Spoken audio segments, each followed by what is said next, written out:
Hi, Danville. Alan Schultz here, Chief of Police, and we are 10-8 and in service, which means we are here to make people's lives better by safeguarding the lives, rights, and property of everyone we serve. Thanks for joining tonight. This is a live show, so if you are one of the viewers that's on, go ahead and jump in the chat, ask any questions that you'd like, and we'd be happy to answer them live during the show. If I can't get them to get the answer to you live during the show, I'll work on getting it to you afterwards. We've got a couple of things we're going to do tonight. We're going to cover the blotter like we normally do. We've got some messages, and then I'm going to go over our third week of covering our annual report. And this is a report that was delivered to the town council a few weeks ago, and it has all the information for what we did last year. First off, tonight is our first night for our Citizens Academy. We've got quite a few people signed up.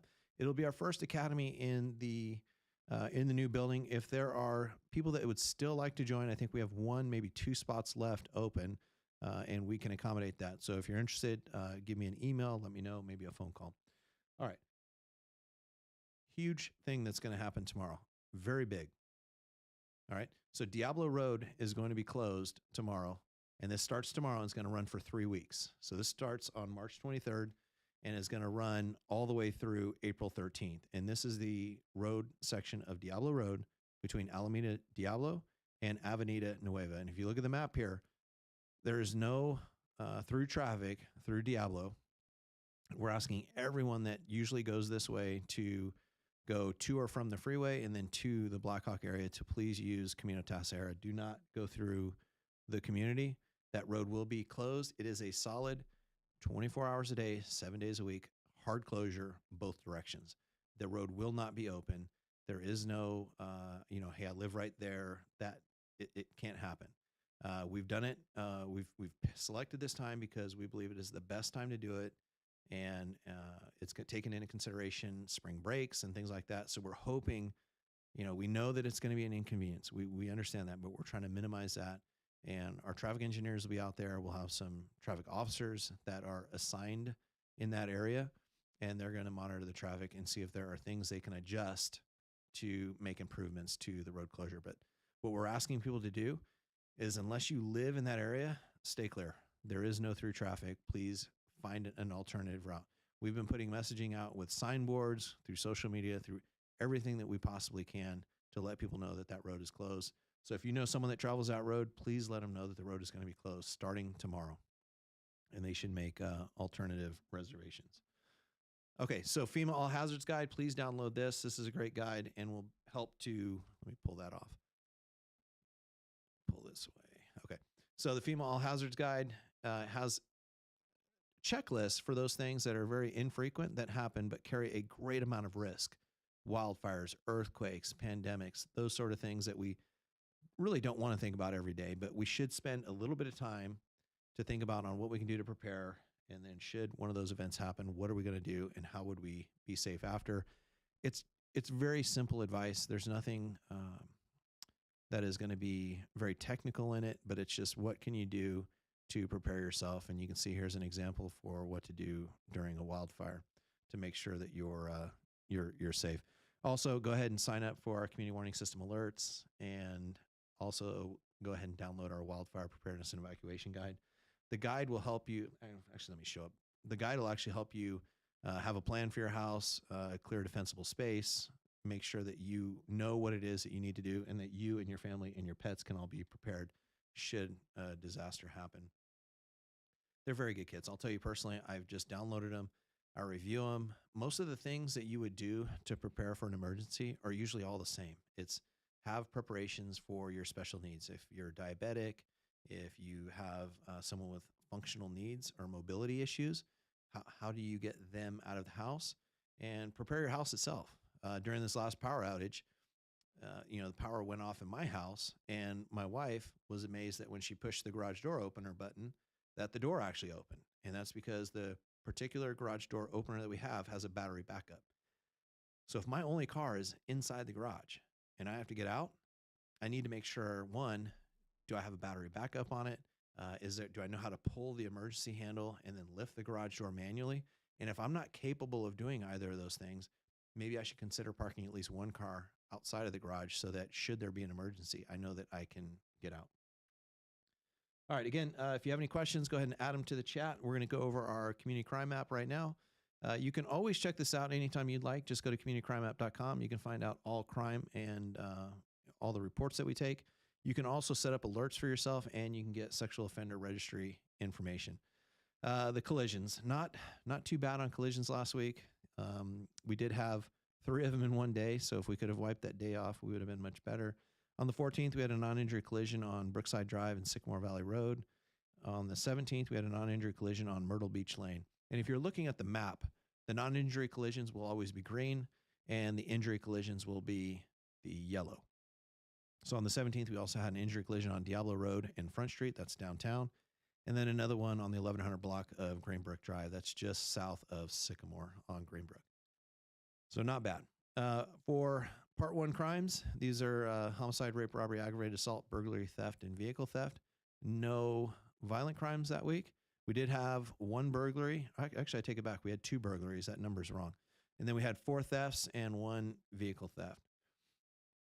And on the burglaries, we had, now I see why the numbers are wrong, and I'll explain that after. On March 13th, we had property taken from a garage on St. Mark Court. That's considered a burglary. On the 19th, we had property taken from a garage on Wayne Garth Way. That was also another burglary. And then for catalytic converter thefts, those were the only thefts we had during the week. And we had 4 of them. We had on the 17th, we had 1 on San Thomas Way. On the 18th, we had 2 reports, 1 on Edinburgh Circle, 1 on Paraiso Drive. And on the 19th, we had 1 on Town and Country Drive. Okay, so I'm realizing why the numbers are off on that. The reason why one of those was listed as a vehicle theft is because the item that was taken from the garage was actually a motorcycle, which triggered it to be logged as a vehicle theft and not a burglary. But the fact that it was taken from the garage means that the first and most prominent crime is the burglary, the entering of a structure with the intent to commit a theft or any felony. All right, I'm going to check the chat real quick and see if there's any questions in there. And then we'll go over the annual report. I see Sue is there. Sue, hello. And okay, so we're going to go over the annual report. So the annual report is, I do 4 updates a year. 1 of them is an annual report. The other 3 are updates. The annual report is about 32 pages long. The updates are anywhere from 4 to 8. This is a comprehensive document that tells what the police department has done throughout the year, either through crime, through traffic, through schools, or through our outreach efforts to work together with the community to keep everyone safe. And it can be downloaded. We've got previous years on there as well, and it can be downloaded. There is a link in the description. Just click that link, and you will be able to download any of our previous cases. Well, what I want to do is I want to go over our robbery cases first. I did highlight these because we had a significant number of them last year. And it's not that the number itself was significant. It was the violence associated with them was. But we had a total of 5 robbery cases. If you were to go online and look at other cities, that's actually a very, very low number. We solved 4 of them, so that leaves a solve rate of 80%. That's about triple the national average. Now, here's the issue. I can sit here and I can say that that is a low number, and that's something that we should be proud of. The problem is, if you are one of the people that was victimized in those 5 cases, Danville on that day and for many days after did not feel like a safe place. So we take those serious. It is not something that we take lightly. We make sure that we vigorously investigate those. And this is frankly where it's, from my standpoint, it's very good to be a member of the sheriff's office, because when I get cases like these, and I'll talk about them in a second, it's very quick for me to add a lot of detectives to the mix and get a solve on these cases. And it allows us to do so much more in the town of Danville because of the relationship that we have with being part of the sheriff's office. All right, so I'm going to go over them. I'm going to go over them in 3 different slides. The first one is going to be, and the reason I'm doing that is the first one happened earlier in the year. The middle 3 will be the Rolex robberies that we had talked about last year. And then the last one was an ATM robbery. All right. The first one happened on January 8th, and the arrest was made on January 8th, where a pair of women robbed a lady of her purse using force at the Costco parking lot, and the suspects were arrested using the credit cards in Walnut Creek. So this very well could have been just a theft, right, where someone went in and tried to grab someone's purse. But what happens is, if someone is in the act of committing a theft and the victim tries to thwart or stop that theft, and now there's force and violence being used, it turns that theft into a robbery. It's called an Estes robbery, and that's after the case that held that is what would make a theft turn into a robbery. So that's what happened here. Later on, we were able to arrest the suspects for using the credit cards that same day at a local store. Now, the next three I want to talk about, these were the Rolex robberies, and I'm going to stick to what we have here. I do have a couple of photos here. These were courtesy of eastcountytoday.net. But on the 21st, we had several men that were armed with guns robbed 4 women of jewelry in front of one of the ladies' homes. The suspect exchanged with gunfire with the witnesses during the robbery, and after an intense investigation, several suspects were arrested. And that was on October 25th, where the arrest took place. On July 1st, both the crime happened and the arrest happened. And this was 3 men were armed with guns, robbed a man in front of the Trader Joe's, and with the assistance of sheriff's detectives already working a similar case, the suspects were apprehended within hours of the crime, and that's the photos that you see to the right. On August 6th, 2 men and a woman armed with guns robbed a man of his watch in the livery parking lot. One of the suspects discharges firearms in this case. All suspects were arrested a little over a week after the robbery, or under a week, and that was on August 9th where the arrest took place. The reason I put the incident date and the arrest date, which is when we would say the case is closed, is I want you to see that some of these we get, we always throw hard work into the mix. And then some of them we get a little luck, right? And some leads develop very quickly. Some cooperation with agencies and being part of the big agency up here really helps out, and we're able to solve them very quickly. Others, it involves days, hours, weeks, a lot of work just to string together the leads and get the information to solve those cases. So some cases we solve quickly and some just take a little bit more time. All right, on the last one, and this is, regrettably the one we were not able to solve, and this was on November 21st. A man stated he had a gun and demanded money from a woman using the ATM inside the Livery Shopping Center, and that case has not been solved. And so those are the breakdown of the 5 robberies that we had last year. 4 we solved, leaving us with an 80% case closure rate, which is very high, but it is not lost on me that if you were one of those victims, these were very violent crimes, and the trauma that our victims had in this case was pretty severe. So that is why our detectives, sorry, I'm looking at the chat here, and that's why our detectives work so hard to try to solve those cases, and we do put a lot of resources into those cases. All right, so I'm looking at Celeste here. She says, "Hi, Chief. I'm so concerned about the Diablo Road closure. I spend about 2 hours a day driving back and forth from Monte Vista. I plan to leave a lot earlier, but my daughter and I already have to leave an hour before school starts with Diablo Road open. Do you think the freeway is the best option to Monte Vista High School from East Danville near Lawrence Road?" I honestly, Celeste, here's your, this is not a great answer. There is going to be a severe impact to traffic flow coming from Blackhawk if you're used to going that way. What I will say, though, is Comunitas Sahara is designed to move traffic efficiently and effectively, which is frankly why we get so many speeding complaints there. It's a product of that roadway doing its job. So I think if you go down, what I would do if I lived out there is I would drive down Comunitas Sahara, hit the freeway, and then try to head up Stone Valley Road to see if that's the best route. And then I might try another route the next day. I think the area of Diablo and Green Valley, I can predict that it won't be the greatest intersection to pass through. And so I would push traffic. So my recommendation to you is I would push traffic to the roads that are the biggest and the most accessible. But what I'll say is that our traffic engineers are going to be out and they're going to monitor all of those intersections at school pickup and drop-off times to see if there's any adjustments that can be made or any recommendations that can be made out. So what I would recommend on the other side is please follow our social media. That Danville Town Talks website where we mentioned, and I'll see if I'll throw it up again. Okay, there is that's a few slides ago. There we go. Okay, if you go to the Danville Town Talks website and you click on the Diablo Road Culvert Emergency Replacement, so that's the slide that I have up. In the upper right, there's a little box that says stay informed, subscribe to the project updates. Put your email address there and you'll get emails directly to you. But if there are recommended adjustments, you can bet that we will put it out on our social media channels and let you know where we think the best routes of travel are. It's one of those things where we have not done that before over an extended period of time. We've done it for, maybe a day or two when we get the little landslides there, but we have not done it for an extended period of time. So we're going to be monitoring and seeing if we can't work on that. All right, I'm going to keep going over our annual report. Let's look at calls for service. For, I don't know, since maybe 2011 or so, we've been on a steady decline of calls for service. You can see we started 2013. We were over 30,000 calls for service, and we dipped into the mid 20,000s throughout 2018, 2019.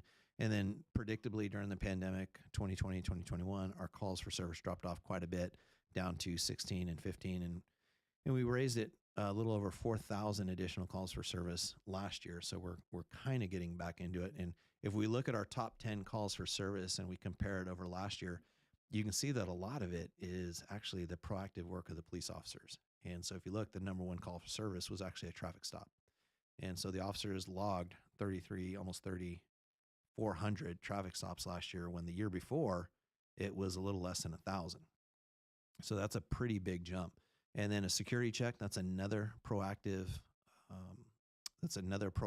event that our officers log. And this just means that they're checking areas. And kind of a fun fact on that one, we highlighted Bert Feldstein last week on the show, talking about the work that our volunteers do. Well, by coming out of the pandemic and having more of our VIPs doing their volunteer checks of areas, they log them as security checks. And so you'll see those and added to the mix. So it kind of shows you the impact that our volunteers can have as well when it comes to keeping the town of Danville safe. Parking violations, regrettably, we don't like parking tickets, but unfortunately they're up there as well. Alarms, service to citizens, 911, unknowns, welfare checks, patrol requests, suspicious vehicles, abandoned vehicles. You can see for the most part, it's proactive and benign. It's not significant calls, it's not crimes of violence, those sort of things. And so that is, if I'm looking at a top 10 calls for service, that's a good mix of what I would want to see. I want to see that there's proactive checks that are being made. And I want to see that, when I'm looking at patrol requests, suspicious vehicle, a lot of those are actually called from you, where you call in and say, hey, there's someone on my street and I don't recognize who that person is. Can you come and check on them? All right, so let's look at one of our units. I do want to highlight them because I think there's some pretty interesting facts, and there's a unique thing that they do that doesn't happen in every community, and I think has been long-standing and very effective for the town of Danville. And so tonight, I want to highlight our youth services unit. Our youth services unit consists of 2 school resource officers and our community outreach personnel. So with our school resource officers, those are 2 sworn officers, and they're both assigned to the high schools, but they'll also work in our middle schools and respond to complaints and calls there as well. They will do parent education nights. They actually teach at our Citizens Academy, which is happening tonight, and they will teach for kids as well. So they'll provide age-appropriate instruction for kids on making healthy choices, and they generally just try to stay engaged with our youth. The idea is if we can present positive role models, we know that the more positive adult role models in a child's life as they grow up, the better their chances of being successful, productive, and kind people. And that's what we're going for. And so we do take an approach that tries to divert kids from the justice system. And we have what's called a juvenile diversion program. And so in that juvenile diversion program, there's a lot of crimes that really are what we would say are low-level crimes. So vandalism, maybe petty theft, those sort of things that kids may get into in town. And what our position is we would like a step, not one that's just let the kids go, but also not one that says, hey, let's go and send them to the juvenile justice system. And so what we have is we have an intermediate approach through our juvenile diversion program. And what that allows us to do is we will take the kids, and instead of sending them to the justice system, we'll do an in-house program here, free of cost. And what we do is we sit down with the child, the parent or guardian, and we work up a plan. And all the plans are different because what we try to do is we try to take a comprehensive approach that really looks at why the child offended. Do they need some help? And so some of the methods that we'll use, it could be where we have the child do some education. Maybe they write papers on the topic. Maybe they go and they do outreach. Maybe we send them or recommend that they go to counseling. We've actually recommended sometimes that the parents go to counseling as well to help work that dynamic out. Whatever it is, we create a contract, and if they meet all the terms of that contract, and it always includes checking in with the officer on a weekly basis. If they meet the terms, then they will have successfully completed our diversion program, and that case does not go to the juvenile justice system. So if we look at it, that's Alma Tinajero and Megan Morales. There are 2 school resource officers. The picture on the left is them teaching at our Citizens Academy. The picture on the right is them assisting with a downtown event for special events. But look at the bottom. This is how good our kids are here in town. If you look at our diversion stats, we've got the totals, and then we've got the number of passed and the number of failed. This last year, so the school year 2022, 2023, and we're almost done, so fingers crossed a little bit, we had 14 total kids enter the diversion program and 14 pass. That means that we had a 100% success rate. I don't remember having a 100% success rate in the last 12 or 13 years that I've been down here. That is amazing. So that is absolutely phenomenal. That's really good. But if you look in the other years, we're 75, 80. We're usually very high with the success rate on that. All right. That is all I have. I'm going to check the chat and see if there's anything in there. I don't see anything on YouTube or Facebook. Here's the deal. If we can get our subscribers up on YouTube, that's going to help. So if you're not already a subscriber, please hit the subscribe button. Click the bell for notifications. And if you're on Facebook, just like this, maybe even forward it to someone else, and so they can see what it is that we do in the way of outreach for the community. And then and that way we all right. The chat can be pretty funny at times. So Laurel says, watching with Tiffany, who says, hi, Chief. So hello. And then Marissa O'Reilly, this is great. So this is a good example here. She says, vandalism under the bridge, on the walls beside St. Isidore schools. Should I address the town of Danville? And so what I did was, I've actually reported that already, and I used, I'm going to pull it up real quick and show everybody if you haven't seen it yet. The best way that I found to get that cleaned up is to report it through Danville Connect. So if you have not downloaded this, I would say go on to Apple Store, Google Play, whatever it is, and get this. And all you have to do is you click that start request button right there, and you'll get your request started. And when you submit it, when it's completed, you'll get it back.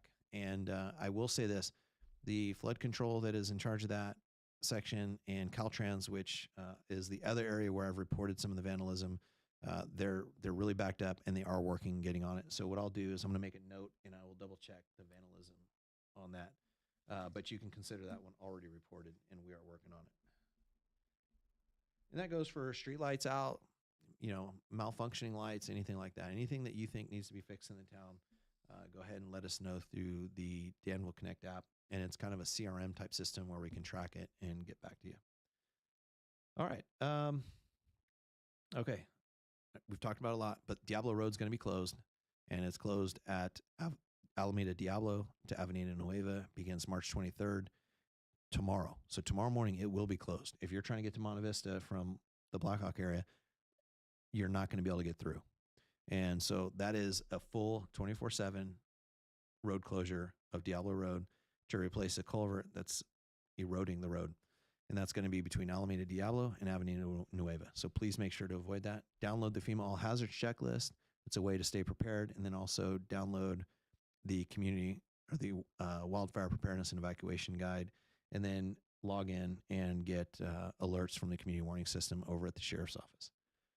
All right, I'm going to check the chat one more time. I don't see any other comments. I appreciate everyone for joining. I'm going to hustle and see if I can't make it upstairs to our first session of the Citizens Academy. So thank you all for joining. We're 10:10, which means we're off duty, but we're always 10:08 and in service to all of you. Thank you. Have a good night.